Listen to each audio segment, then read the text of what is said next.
lánàbí ló yẹ pé táwọn àgbàlagbà náà yẹn bá fẹ́ tọrọ wọ́n ní wọlá Kùránù jẹ́ kí tèmi ó dára, wọlá Muhammadu jẹ́ kí tèmi ó dára, mama jẹ́ tèmi ó bàjẹ́ lọ́lá Muhammad, mama jẹ́ kí tèmi ó bàjẹ́ ó lọ́lá Kùránù, wọlá Kùránù jẹ́ kí tèmi ó dára. Ọlá Ọlọ́run lálùkùránì, ọlá Ọlọ́run ló wà lára ànábì, tó bá kó ń bẹ́ ànábì ò já mọ́ nǹkankan, Ọlọ́run wọ́n nu ẹ̀bẹ́ ló máa fi mọ̀ wípé ìsìláàmù kú ọ̀rọ̀ Ọlọ́run kú ẹ̀kọ́ Ọlọ́run kú ní mo lọ lé kéwú. Ọlọ́run ní máa fi ọ̀rọ̀ Ọlọ́run àbáyé ènìyàn, Ọlọ́run ní máa fi àgbọ́yé ènìyàn lọ́lọ́run fi ń sọ fún wa wípé fáfáàmù yu'tal hikmata man yasha'u, òun ní máa fẹ́ tó bá òun ní máa mọ̀ lọ àgbọ́yé ọ̀rọ̀.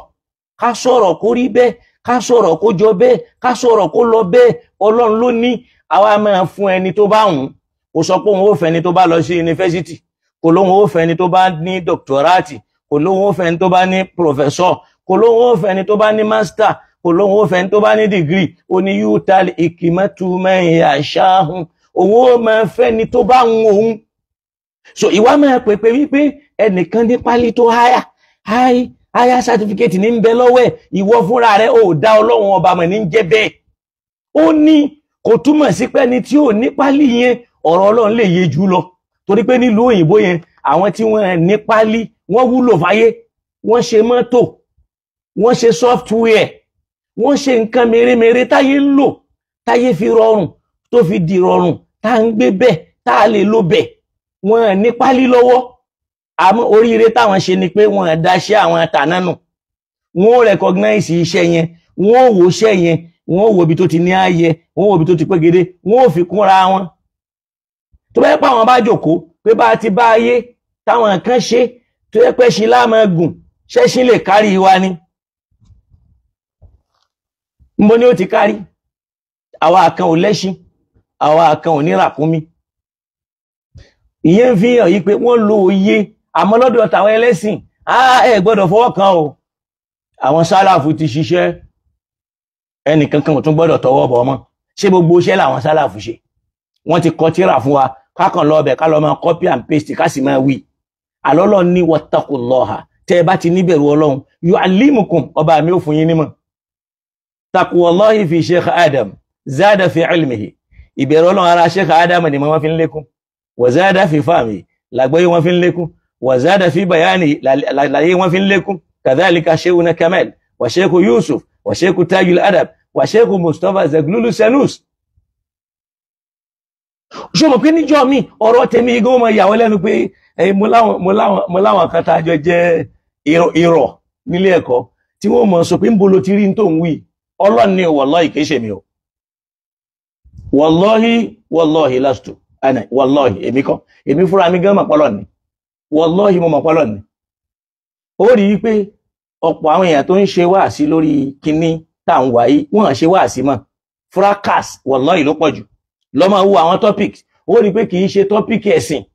bí ká mú topic pé orí ògbádé súnmọ́ bí, kìí ṣe topic Islam. Kíníkan come closer, kìí ṣe topic Islam. Kíníkan update, kìí ṣe topic Islam. Wallahi topic Islam kọ́ la ń lò mọ́. Kó wá dẹ̀ ń lo fracas, ibi táwọn èèyàn bá ti ń fún kó wá lówó kó mọ̀ defend ibẹ̀ dá kò dá lókúta ń ṣe. Kọ́lọ̀ kó dákun kó là wá kó dá wa padà, torí gbogbo ń tàn sọ kò sáyà Kùránì mọ́, kò dẹ̀ sí ọ̀rọ̀ tá a lè pè lódodo ọ̀rọ̀ ń bẹ mọ́. Àwọn èèyàn wá náà sì fẹ́ràn kán máa wòran, torí bọ́lọ́run ti ṣe wá nù. Ìran tí ò dá, tí ò lè ṣàǹfààní kó tún làákàyè ṣe, tí ò lè ní kíyàn ní lọ síwájú níbi ọ̀rọ̀ ilé ayé àti tọ̀run, ayé fẹ́ràn ẹ̀. Tó bá yẹ pé update ni wọ́n gbé kalẹ̀ síbí nísìn, àwọn èèyàn yóò ti yá wá, wọ́n dẹ̀ máa lé ẹgbẹ̀rún, wọ́n máa lé lẹ́gbẹ̀rún méjì, wọ́n sì máa jẹ́ mùsùlùmí. Tẹ́ bá wá ń sọ̀rọ̀ Ọlọ́run wallahi wọ́n ní wọ́gọ́rùn, wọ́n ní wọ́gọ́rùn méjì, wọ́n ní wọ́gọ́rùn mẹ́ta. Wọ́n sì ń lo dátà wọn. Ọlọ́run dẹ̀ ní latus'alunna yawma idhin 'anin na'im, bẹ́ẹ̀ ṣe lo ìdẹ̀ra Ọlọ́run yóò bi yín léèrè lálìkìyámà, yóò sì bi èmi náà léèrè. Ká máa bá mùsùlùmí lórí ìkànnì TNT. Olóríire mùsùlùmí lè wà ń bẹ̀, kí ló fẹ́ kọ́ ń bẹ̀, kí ló fẹ́ mú ń bẹ̀? àìmọye nǹkan lórí social media yìí tí mùsùlùmí bá rí ó yẹ kó sáré ṣe istighfar kó ju sókè kó tiẹ̀ má yẹ̀ wò àmọ́ a ṣẹ̀ṣẹ̀ ránjú mọ́ a lo owó wa láti fi wá fìtínà àti ìyà Ọlọ́run pé a gbọ́dọ̀ rí wallahi kọ́lọ́n là wá mẹ́ irú ẹ̀ náà ṣẹlẹ̀ sanna Muhammad ó ní wa idha ra'aw tijaratan aw lahwan ó ní táwọn èèyàn bá rí nǹkan bí owó aw lahwan tàbí wọ́n rí nǹkan eré funds tó lè fún wọn ní fun àwọn kan wo lágbájá for fun ni ó sì wo tọ́lọ́hun for religious ó ní tarakuka qa'iman wọ́n fi wá Ànábì nìkan lẹ̀ yóò sì máa dá ṣe kútúbà àwọn mùsùlùmí lọ́lọ́run sọ nínú àwọn sàhábà náà ni o pé idha ra'aw tijaratan tí wọ́n bá rí nǹkan òwò kan máa gbà o tán bá rí nǹkan òwò kan aw lahwan tàbí nǹkan eré kan tarakuka qa'iman wọ́n fi wọ́n nìkan lẹ̀ tó wá máa dá dúró tó máa dá sọ̀rọ̀ ó ní kul ma inda Allahi bá mi sọ fún wọn pé sórí tí ń bẹ lọ́dọ̀ Ọlọ́run nínú oore khayrun min al-lahwi wa min at-tijara ó lóore ju ohun eré ni àti nǹkan òwò yẹn lọ Ọlọ́run ò sọ pé kò dáa ó ní ó lóore káfà kan wá bọ́ta níbi ayé lajú dé yìí òwò àti nǹkan eré nìyẹn o tí ò bá ti dí àsìkò ẹ̀sìn lọ́wọ́ kẹ́nìkan wá ní àbẹ́ẹ̀rí bọ́ọ̀lù rogodo báyìí àwọ̀ ni o wọ́n kàn gba sáwọn ẹni o ìranu ṣe wá pọ̀ lára àwọn èèyàn tó báyìí can this be a doctor? ṣé mọ̀ pé ó yẹ kéèyàn máa yẹ pálí irú àwọn èèyàn báyìí pa ṣe doctor lẹni tí ń sọ̀rọ̀ yìí lóòótọ́ in knowledge or in ignorance pé bọ́ọ̀lù àwọ̀ báyìí ni o wọ́n máa wẹ́n tí ó máa gba sáwọn ṣàwárùmá àwọn èèyàn ń torí ṣàwárùmá ọlọ́run mọ́mọ̀ já lukó mọ́ sì já ní ìmọ̀ máa fúnyàn lọ́làjú ni ìmọ̀ kì í jẹ́ kéèyàn lukó báwọn kéèyàn ti rí ẹ dákun ẹ wo orú ọ̀làjú tí ń bẹ lára Sheikh Adam ẹ wo ọ̀làjú tí ń bẹ lára Sheikh Kamal ẹ wo ọ̀làjú tí ń bẹ lára Baba Lágbàjì ẹ wo ọ̀làjú tí ń bẹ lára Tajul Adab níjọ́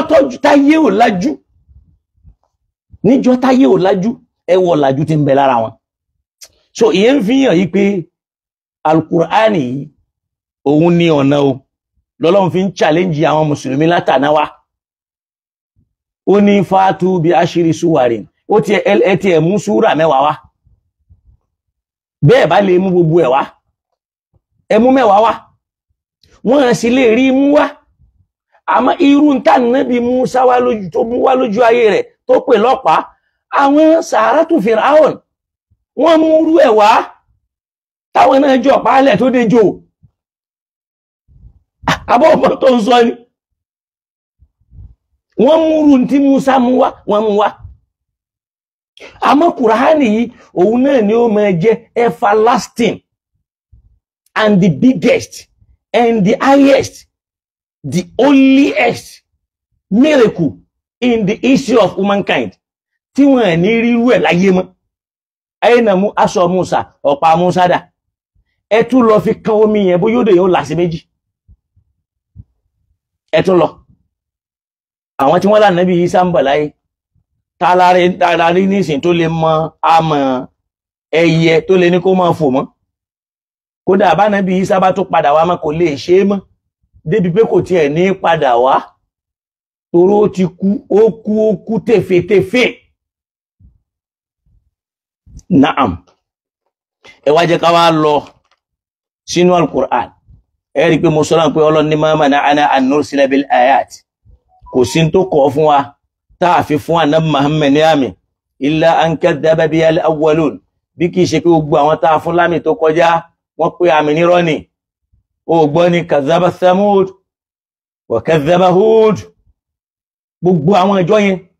gbogbo iṣẹ́ ìyanu táà ń fún wọn Safinatu Nuh látorí Nuh bọ́ sórí Ànábì Ibrahim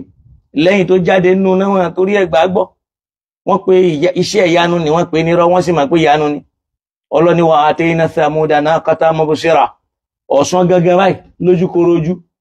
lámọ́ra kúnmí jáde fáwọn àjọ Sàmúdà wa látara àpáta fazalamu biha wọ́n ṣàbòsí pẹ̀lú ẹ̀ bá ti sọ fún wọn tó pé hadhihi naqatullah ràkúnmí Ọlọ́ni o wala tamassuha bisu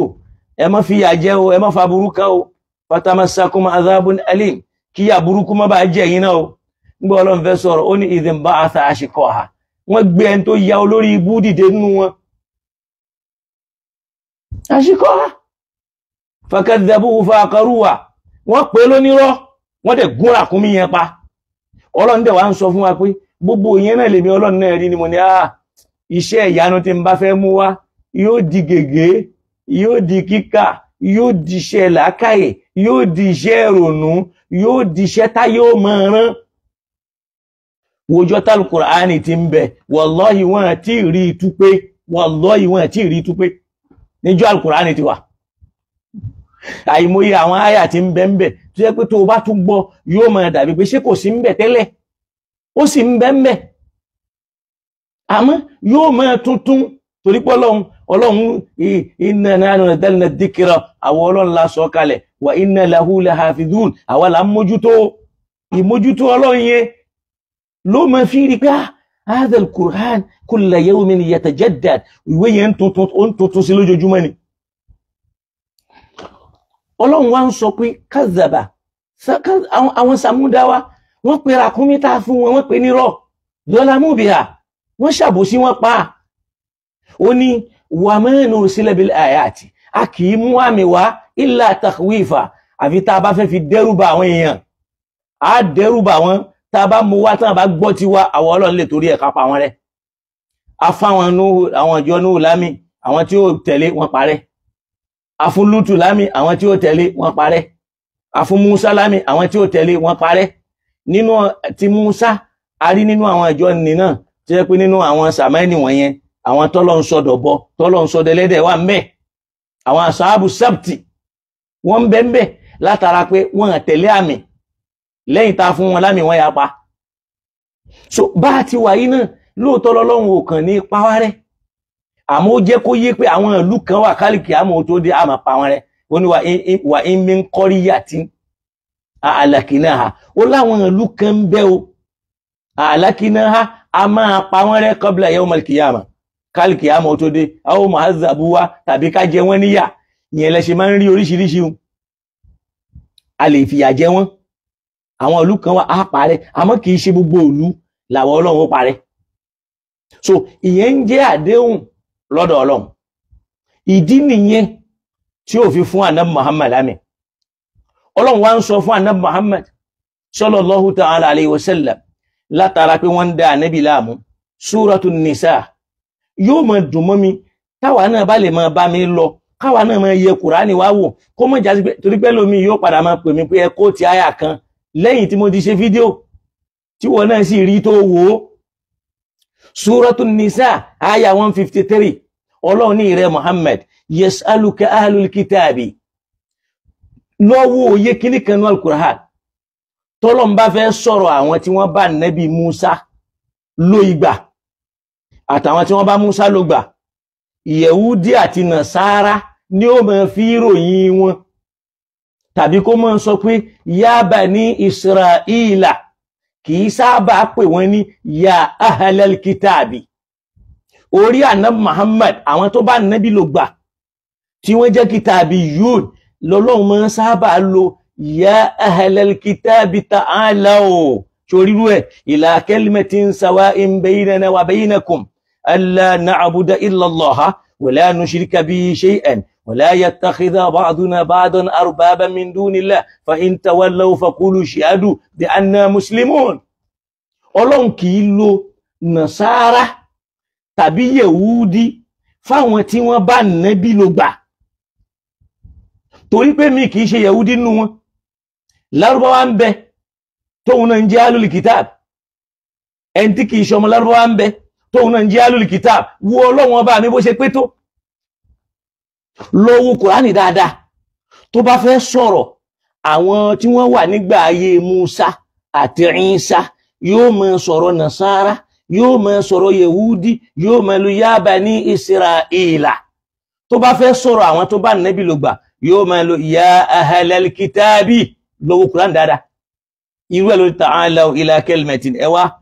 lórí gbólóhùn kan sawa'in baynana wa baynakum tó jẹ́ pé àwa àti bákan náà la rí ń bẹ̀ ó dà wá pọ̀ alla na'buda illa Allah ká má sìn nǹkan mi yàtọ̀ sọ́lọ́hun wala nushrika bihi shay'an ká sì má pa nǹkan mi pọ̀ mọ́ wala yattakhidha ba'duna ba'dan arbaba kẹ́nìkan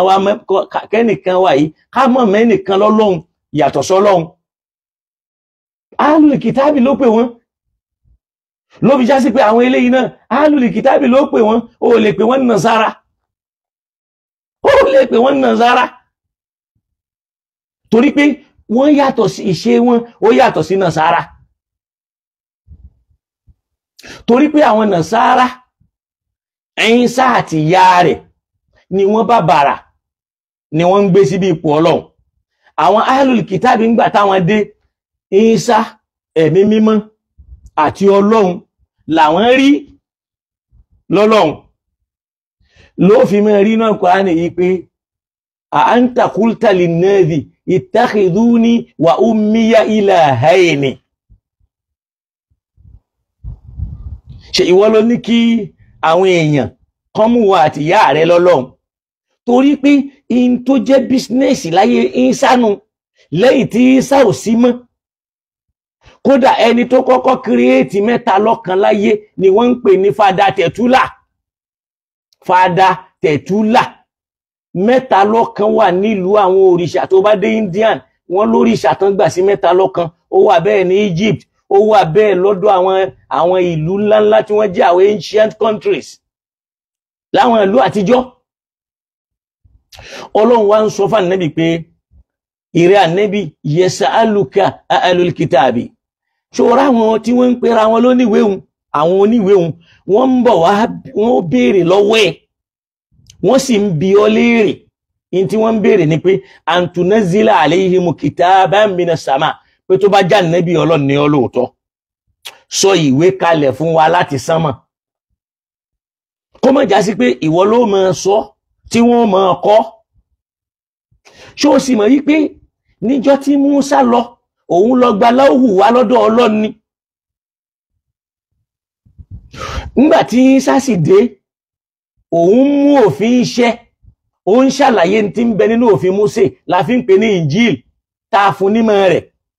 ló fi sọ fún wa yí pé inni Abdullahi ataniyal kitaba Ọlọ́run fún mi nímọ̀ tírà alkitabu tó ti wà màrúfù ńlẹ̀ fánàbí Mùsá la fún nímọ̀ rẹ̀ ìmọ̀ yẹn tá a fún tá ń ṣàlàyé yẹn là ń pè ní al-Injil. So Ọlọ́run wá ní yas'aluka ahlul kitabi àwọn onítírà yẹn wọ́n ń bi wo Ànábì léèrè wípé antunazila alayhim kitaban minas sama pé kó o sọ ìwé kan kalẹ̀ fáwọn láti sánmọ̀ èyí tó ń kà yìí àwọn ò gbà àwọn ò sì gbọ́. Ọlọ́run ní mọ̀ dá wọn lóhùn faqad sa'alu Musa akbaru min dhalika wọ́n ti béèrè èyí tó tóbi jù bẹ́ẹ̀ ní lọ́wọ́ Musa kí ná béèrè faqalu wọ́n sọ wípé arina Allaha ja'aratan Ọlọ́run ọba wọn wá lójúkorojú járí Ọlọ́run bí ìwọ náà ti gbàpọ̀ orí ló fi sọ pé lánàá mina lákà táyé ó fi parẹ́ ànígbà ọgbọ́ àtànàrà Allaha ja'aratan àfi tá a bá rí Ọlọ́run lójúkorojú. Ọlọ́run wá ń sọ fáni ó rí pé mo dẹ̀ ti sọ̀rọ̀ kan nínú Suratul Isra yẹn lánàá ní àyà 90 to 94 yẹn pé wọ́n ń sọ fáni Nábì wípé àwòtár kọ́fì sàmà yóò wù wá kó gòkè lọ sánmọ̀. Wọ́n béèrè kí gòkè lọ sánmọ̀ lọ́wọ́ Ànábì kì í ṣe pa Ànábì Ọlọ́run lọ sánmọ̀. Wọ́n wá tún sọ fún pé lanumina lirukiyyika torí pé àwọn Ahlul kitabi yẹn wọ́n pawọ́pọ̀ pẹ̀lú àwọn kèfèrí Mákà ni báwọn ṣe ń béèrè nǹkan lọ́dọ̀ Ànábì làwọn kèfèrí Mákà náà ń béèrè mírèkù. Wọ́n wá ń sọ fún Ànábì pé lanumina lirukiyyika a ní gbà lílọ sókè rẹ gbọ́ o àtà àyàfi tó bá já sí pé ní tunazzilu kitaban àríyọ tó ń bọ̀ báyìí lanumina lirukiyyika àtà tunazzilu alayna kitaban àyàfi tó bá jẹ́ pé bó ṣe ń bọ̀ yẹn ò ń bọ̀ pẹ̀lú ìwé kan lọ́wọ́ nakrahu tó gbé fún wa báyìí tá máa kà ńgbà tá Ànábì wá ń lọ àwọn kèfèrí yẹn ò mọ̀ ẹ̀yin òpùrọ́ ẹ̀yin mythologist tẹwàá Ànábì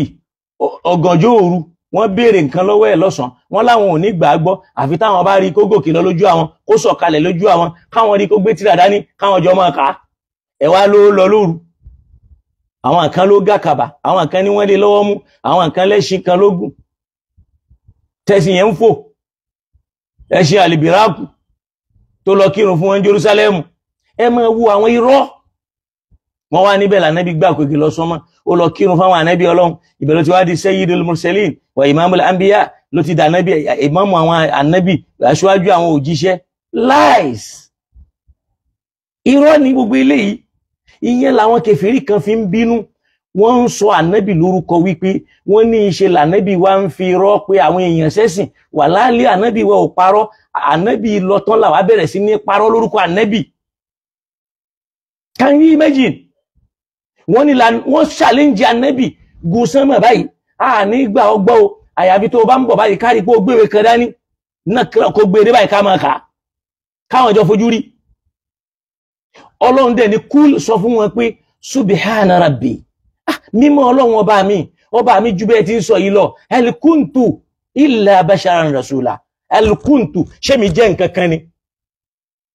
ẹlùkúntù illa yàtọ̀ sí basharan ẹ̀dẹ́ ènìyàn rasulan òjíṣẹ́ tí wọ́n rán báwo ni mo ṣe fẹ́ gòkè báwo mo fẹ́ lọ sọ́mọ̀ báwo mo fẹ́ sọ àpáta dilẹ̀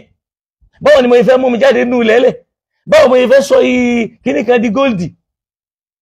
ìyẹn ló ṣe sọ fún wa bòmí lọ́lọ́ ní kúl sọ fún wọn pé la amliku lakum kul la amliku lakum khaza'inal ardi mi ò ní pẹpẹ ọ̀rọ̀ pé kéèyàn dolówó kó dọlọ́lá kò sí lọ́wọ́ èmi Ọlọ́run wala a'lamu wa ma kuntu a'lamul ghaiba mi ò ní mọ̀ nǹkan tó pamọ́ o wala a'lamul ghaiba wala kuntu a'lamul ghaiba tó bá yẹ pé mo mọ̀ nǹkan tó pamọ́ ni la astakthartu minal khair èmi ni màá kó orí ayé dání jù wa ma massaniya insu aburú òní kàn mí kí n wá máa sunkún ọmọ tí n bá mọ̀ pé ọmọ mi ò kú mi ìdí ní sọ fọ́lọ́ pé rárá má jọ kú tí ń wá sunkún ọmọ tóun ti bẹ́ẹ̀ in tí ó kàn nẹ́bì là ń lọ́mà nẹ́bì àwa ń parọ́ ànẹ́bì lọ sánmà wọ́n wá lọ gba ìrun wá tí wọ́n bá wá mẹ́rin wá wọ́n lọ sínú wa nẹ́jìmí idha hawa look at the highest of ignorance Ọlọ́run ń sọ̀rọ̀ bí Jìbìrìlù ṣe wá sọ wá àyíkalẹ̀ fán nẹ́bì àwọn afá wọ́n ń lò fún irun kíkí pé máa dọ́lá sọ ibùkún wa máa gáwà nígbà táwọn ará Mákà pé ó ń ka Kùránì tó strange lójú wọn wọ́n ní wèrè ní ọlọ́dẹ ni wa najmi idha hawa máa dọ́lá sọ ibùkún wa máa gáwà anábì ò ṣì wí wa máa gáwà kò wíwí kú wí kò mọ̀ yantiqu anil hawa in tó ń sọ fún yín kìí ṣe fẹ́nu ààrẹ òun kọ́ ní wí in huwa in tí ń wí ní illa wahyun ìmísí Ọlọ́run ni yuha tí wọ́n fi ránṣẹ́ sí allamahu shadidul quwa ẹni tí ń wá ń sọ fún èèyàn báyìí ní dhu mirratin fastawa wa huwa bil ufuqil a'la òkè lòun tí máa wà thumma dana fatadalla yóò sọ kalẹ̀ wá bá nẹ́bì lórí ilẹ̀ ní fatadalla àwọn méjì ó wà súnmọ́ra wọn fakana qaba qawsayni aw adna wọ́n wà súnmọ́ra wọn bí igi alámùkálà fa'awha ila abdihi ma awha kó tó wá máa nù nínú tọ́lọ̀ ní kó máa fi nù ọ̀rọ̀ ọ̀run yẹn dà ń bẹ̀ wọ́n wá lọ al-Isra'u wọ́n lọ mọ́ al-Miraj mo dẹ̀ sọ pé al-Isra'u ń bẹ kò sí tó ń jẹ́ al-Miraj al-Isra'u anábì Musa ló ní walladhi asra lẹ́yìn tó asra lọ́lọ́run fún ní atayna Musa al-kitaba hudan li bani Isra'ila so ló fi já sí pé torí pé aṣáàfẹ́ pa irọ́ a tó fi Kùránì parọ́ in ta gbé fún Musa a fẹ́ gbé fún Ànábì Muhammad ká lè sọ pé Ànábì Muhammad tóbi ju Musa lọ Musa tọ́lọ̀ ń dìdí ni wa kallama Allahu Musa takliman èmi Ọlọ́run dìdí ń bá Musa sọ̀rọ̀ lójúkórojú ni tájọ mọ̀ gbóhùn ara wa so kọ́lọ̀n kó ṣíjú àdúwò wa kó sì rọ̀ wá lọ́wọ́ kọ́lọ̀n bá wa tún làákà ìwà ṣe Ọlọ́run ni wọ́n bí ọ léèrè àwọn ahlul kitab ẹ rí pé mo ti ṣòpin ìyà méjì kan Nasara làwọn tó bá Nábì Ìsá tí wọ́n bá lo ayé àwọn kan nù wọn ni gbogbo wọn kọ́ tọ́lọ́n bá fẹ́ sọ̀rọ̀ wọn yóò sọ Nasara yóò lo Yahudi yóò lo Banu Israel tó bá fẹ́ sọ̀rọ̀ àwọn tó bá Nábì ló gbà kìtàbí yà ni ó pè wọn yóò ní ya ahlal kitabi ó láwọn wọ́n bi ọ́ léèrè pé antunazila alayhim kitaban kó sọ ìwé kan kalẹ̀ fáwọn mina sama kó jẹ́ pé sama ni ìwé yẹn ó ti wá kì í ṣe pé ó kàn máa ní Jibrilu kan wá bá ọ ń sọ̀rọ̀ fún ọ Ọlọ́run ní faqad sa'alu Musa akbara min dalika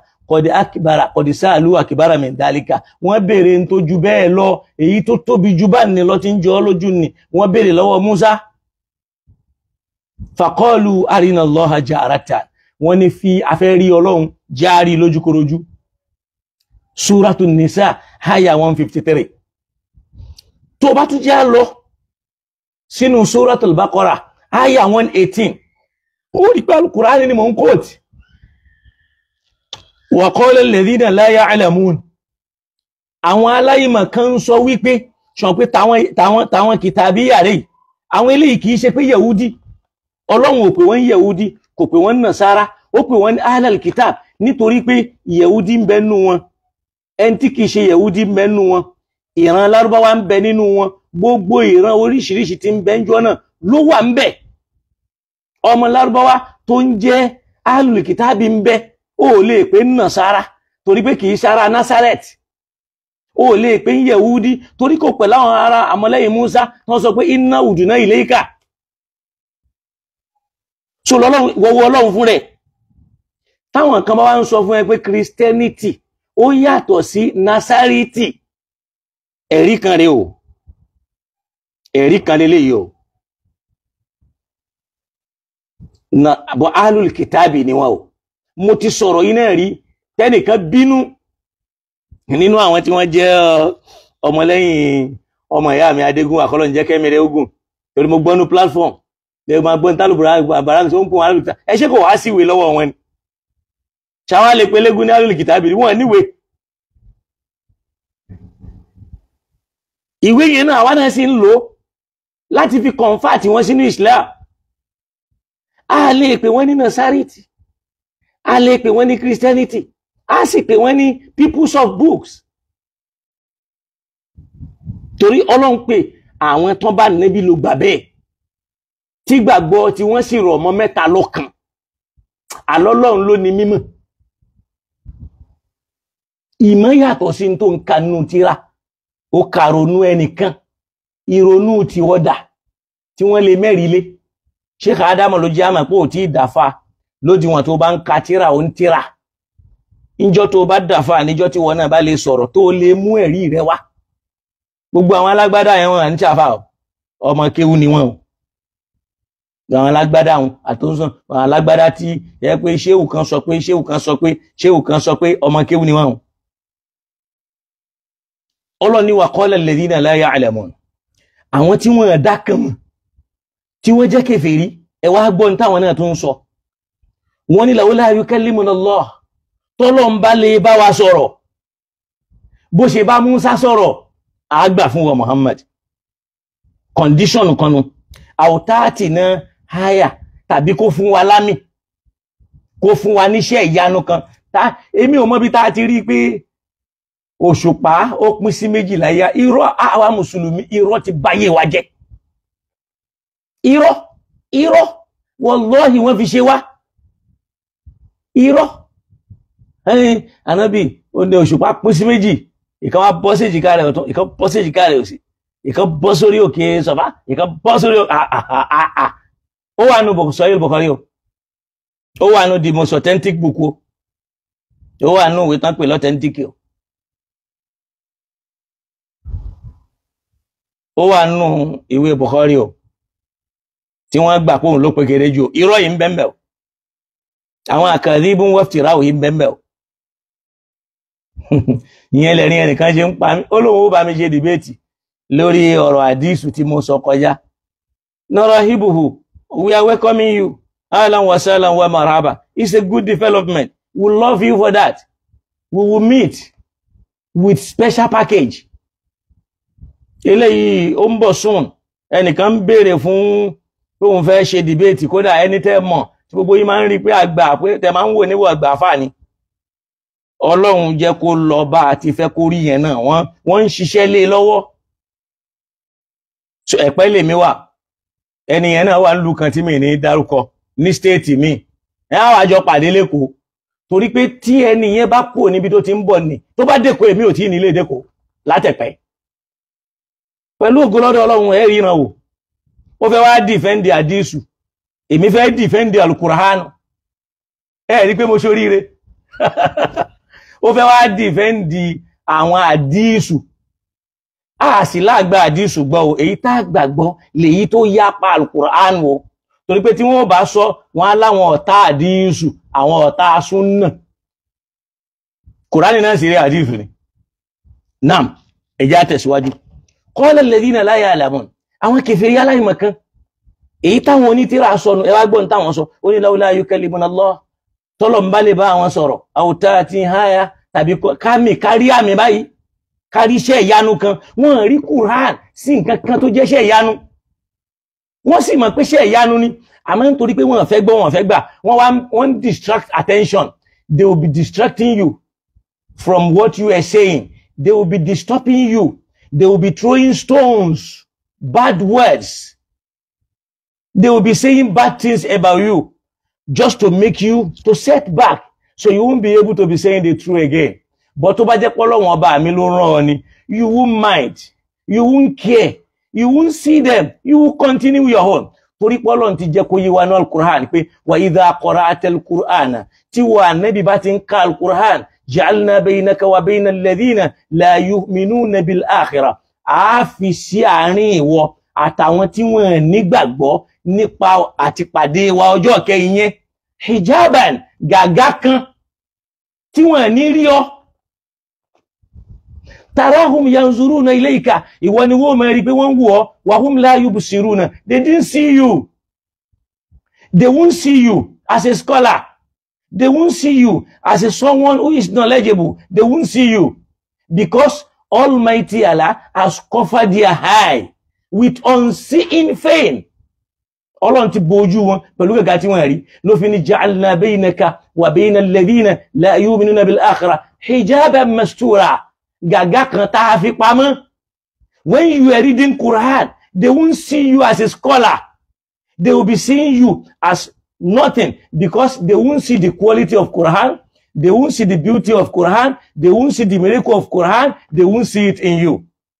but when you are reading the Bukhari you are following Bukhari following Ibn Tirmidhi, following Ibn Taymiyyah, following so-called scholar, they will be saying, he's a knowledgeable person. His knowledge is very high. His knowledge is very big. Which knowledge is bigger than Quran? La ilaha illallah. The almighty knowledge, the prophetic knowledge. Hasbunallahu wa ni'mal wakil. Mo dúpẹ́ lọ́dọ̀ Ọlọ́run. Ọlọ́run má gba al-Qur'ani lọ́wọ́ wa o. Ọlọ́run ní àwọn kèfèrí ń sọ fún Ànábì lẹ́yìn táwọn ahlul kitabi béèrè pé kó sọ ìwé mi kalẹ̀ fáwọn láti sánmọ̀ tọ́lọ̀ ni wọ́n béèrè ń tó ju bẹ́ẹ̀ lọ lọ́wọ́ Musa wọ́n láwọn fẹ́ rí Ọlọ́run àwọn kèfèrí wá ń sọ pé laula yukallimuna Allah tọ́lọ̀ ń bá lè bá àwọn sọ̀rọ̀ aw ta'ti bihaya tàbí tó bá lè fún àwọn ní mírẹ́kù ó gbọ́ ni Ọlọ́run ní kadhalika qala alladhina min qablihim Ọlọ́run ní báwọn tí wọ́n ṣáájú wọn ti wí ní o mithila qawlihim irú ọ̀rọ̀ tí wọ́n ń sọ yìí làwọn yẹn náà ń sọ o tashaba'at qulubuhum ọkàn wọn ò yàtọ̀ síra o kèfèrí ayé ànábì Musa kèfèrí ayé ànábì Isa kèfèrí ayé ànábì Ibrahim kèfèrí ayé ànábì Nuh kèfèrí ayé ànábì Lutu kèfèrí ayé ànábì Yusufu àti tayé ànábì Muhammad Ọlọ́run ní tashaba'at qulubuhum ọkàn kan náà ló wà lẹ́mí wọn ọkàn wọn ò yàtọ̀ síra tashabahati qulubuhum wọ́n rí ẹ pé ń sọ̀rọ̀ mímọ́ they are asking for your certificate when they see knowledge in you tashabahati qulubuhum torí pé wọ́n fẹ́ rí orí Ọlọ́run al-Imam al-Bukhari Imam Bukhari aina shahadatu where is his certificate even primary school certificate talk less of secondary certificate or NCE or degree or professorship Imam Bukhari doesn't have Imam Muslim doesn't have. Tirmidhi doesn't have. Nisai doesn't have. You were stupid by asking for certificate of people. Ask for Bukhari certificate. Ask for Muslims. Ask for Ibn Taymiyyah certificate. Where are their certificates? Did they have? They don't have. Those who are knowledgeable people in life, in the past, the biggest scholars, which till the day of Qiyamah, we will be tapping their knowledge, we will be using it, they will be becoming a professor. They don't have any certificate. Sheikh Adam doesn't have. University, he doesn't have, but he's speaking English. Sheikh Kamal doesn't have. They don't have, they are not professor, but in knowledge, they are more than professor. In knowledge, they are more than doctor. You can see by yourself. By going to Saudi, you are only making money to boost your knowledge. But those people, they suffered with their knowledge. They have the fear of God. And Allah is always increasing their knowledge day by day, day by day. And they, because our Salaf, Sheikh Kamal is my Salaf, Sheikh Adam is my Salaf, Sheikh Tajul Adab is my Salaf. They are my Salaf. That is why I'm bearing a Salafi. Ìwọ ọ̀dẹ̀ tó mọ̀ ní irú Salafi wò lélẹ́yìí torí pé mi ò sọ̀rọ̀ ideology. Sheikh Adam is my Salaf. Don't expect me to be saying the jargons that you people are saying. I will not. We are talking of knowledge. We are talking of ìrònú tí ò ní meaning. Tẹ́nìkan gbé wá kákọ́ máa pààyàn. Ọlọ́run ní tashaba'ati kadhalika qala alladhina min qablihim, báwọn tí ó ṣáájú wọn ti ń sọnù o, mithla qawlihim, ìlú ọ̀rọ̀ táwọn náà ń wí, tashaba'ati qulubuhum, ọkàn wọn bákan náà lórí o, ọkàn wọn yàtọ̀ síra o. Ọlọ́run ní qad bayyana al-ayati, èmi Ọlọ́run mo ti fi àwọn àmì hàn káàkiri. Àwọn Ọlọ́run ti fi àmì hàn. Samahu Hamini Alan Wasala Habibullah Ayọ̀adé Olúwafẹ́mi, Ọlọ́run bá mi fẹ́ràn jù bẹ́ẹ̀ lọ. Alan, I welcome you. Ọlọ́run bá mi ṣe dáadáa fún ọ. Jazakumullahu khair. So, ọ̀rọ̀ Kùránì nìyẹn. So, if béèyàn bá bú mi lórí tí mo ń ṣe ilé ilham, torí tó ṣe ń bú mi ní ọ̀rọ̀ tí mo ń sọ yìí, Ọlọ́run ọba mi ló ń bú. Torí pé mi ò ṣe nǹkan ẹ̀ṣẹ̀, mi ò sì ṣe nǹkan ìyapa Ọlọ́run. Ilé ilham. Mi ò yapa Ọlọ́run, mi ò ṣe nǹkan ẹ̀ṣẹ̀, mi ò ṣe nǹkan ọ̀daràn. So, Ọlọ́run fún rẹ̀ ló ń sọ, ó ní tashaba'ati qulubuhum, ọkàn wọn ò yàtọ̀ síra. Béèyàn ò bá kúkú ya wèrè pẹ̀lú gbogbo ń tàn kọ́ntínú ayá yìí, kó má wá rí nǹkan kan. Ọlọ́run ní tashaba'ati qulubuhum, ọkàn wọn ò yàtọ̀ síra o. Qad bayyana al-ayati, àwọn Ọlọ́run ti fi àmì hàn liqawmin yuqinun, fáwọn tí wọ́n nírònú jinlẹ̀. Àwọn scientists wọ́n nírònú nípa àwọn àmì Ọlọ́run, wọ́n dẹ̀ ń ṣiṣẹ́ lé, wọ́n ń ronú lé. Ọlọ́run tún sọ fún wa, ó ní awalam yaro ila tayri fawqahum, sáwọn èèyàn ò rí ẹyẹ tí ń fò lókè wọn ní sọfáàtìn, tí ó dẹ̀ mú yẹ dání. Sọfáàtìn yóò máa lọ, wọ́n máa lọ ní sáfù wọn tó tẹ̀léra wọn, wayakubidna, wọ́n dẹ̀ mú yẹ àwọn dání báyìí. Wọ́n ní ṣe báyìí débi pàmà ni wọ́n fò. Ọlọ́run ní ma yumsikuhunna illa ar-rahman, ta ló mú wọn dání tí wọ́n fi jábọ́ yàtọ̀ sí Ọlọ́run ọba mi aláàánú. Ẹnìkan wá ń béèrè, which miracle you are looking for? Quran is enough for you. Ibi tá ti ní problem nìyẹn. Àwọn bẹ̀rẹ̀ sí ní frame miracles, different miracles, different miracles, different miracles. Kọ́ lè sọ pé Ànábì Muhammad ó ju àwọn ànábì Ọlọ́run lọ.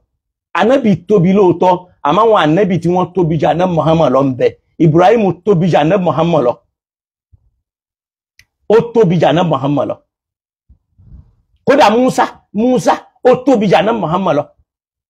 Fi nubuwa, níbi ìjà Ànábì, war risala, níbi message. Musa tóbi jù Ànábì Muhammad lọ. Ibrahim tóbi jù Ànábì Muhammad lọ. Àwa la wá ń fẹ́ ṣe la ń rò pé afẹ́ títóbi tiwa ní ká parọ́ pànábì gbogbo àwọn ànábì Ọlọ́run la nufarriqu bayna ahadin min rusuli. Ọlọ́run fún rẹ̀ ló sọ bẹ́ẹ̀. Àwọn ànábì Ọlọ́run ní faddalna ba'dahum ala ba'din, agbọ́lá fáwọn kan jura wọn lọ. Nígbà tá bá fẹ́ àìmọye irọ́ tá ń pè ládìí. So Ọlọ́run kó síjú àánú wa. Tẹ́ bá wá ṣe ètò yẹn ní pàdánù ọmọláyé àti lọ́run. Ọlọ́run ó sì máa ṣe oore fún yín láwọn oore tó ní agbára tó já sí pé ẹ̀yin náà ó máa wò pé ṣé mi náà lọ́lọ́run ṣoore tó báyìí fún bí ó ti rí náà bí akil ayyil qayyum alladhi la ta'khusuhu sinatun wala nawm.